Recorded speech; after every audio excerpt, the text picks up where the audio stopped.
మీరు ఎప్పుడన్నా ఊహించారా దేవదూతలకు మనం తీర్పు తీరుస్తామని? చూడు, 1 కొరింథీ పత్రిక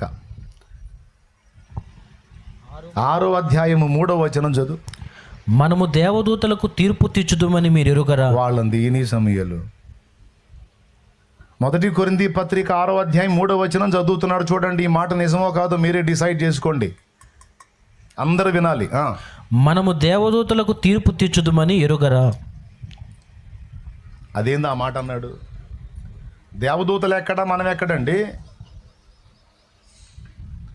ఒక దేవదూత గాఢాంధకారంలో నిలబడితే ఆ ప్రదేశం అంతా కూడా పట్టపగలు వెలుగైపోయిద్ది. మనం చీకట్లో నిలబడ్డామంటే మనకు మనమే కనపడం. దేవునికి స్తోత్రం. అసలు దేవదూత ఎక్కడ, మనం ఎక్కడ? కానీ ఆశ్చర్యకరమైన రహస్యం రాపిచ్చాడు అక్కడ గ్రంథంలో. దేవదూతలు ఇప్పుడు నీకు ఘనం కావచ్చు, రేపు భవిష్యత్తులో నువ్వు వాళ్ళకి మించిన వాడివి అవుతావు. సాక్షాత్తు యేసయ్య పక్కన కూర్చుంటావు. నువ్వు నీ క్యారెక్టర్, నీ పొజిషన్, నీ క్యాడర్ ఏంటో తెలుసా? నువ్వు దేవదూతలకు తీర్పు తీర్చే ఆధిక్యతలకు వెళ్ళిపోతావు అంటున్నాడు ఆయన. ఉంది గ్రంథంలో. ఎప్పుడన్నా ఊహించారా దేవదూతలకు మనం ఇలా కూర్చొని ఇలా తీర్పు తీరుస్తామని? కానీ ఆ మాట బైబిల్లో ఉందా లేదా? ఇప్పుడు చెప్పు, నేను ఏడే జలను అంటున్నావుగా. నువ్వు ఇక్కడ కాదు, నేను ఎక్కడా జల్లిస్తాడు, ఇంతకంటే శ్రేష్టంగా అక్కడ జల్లుతావు నువ్వు.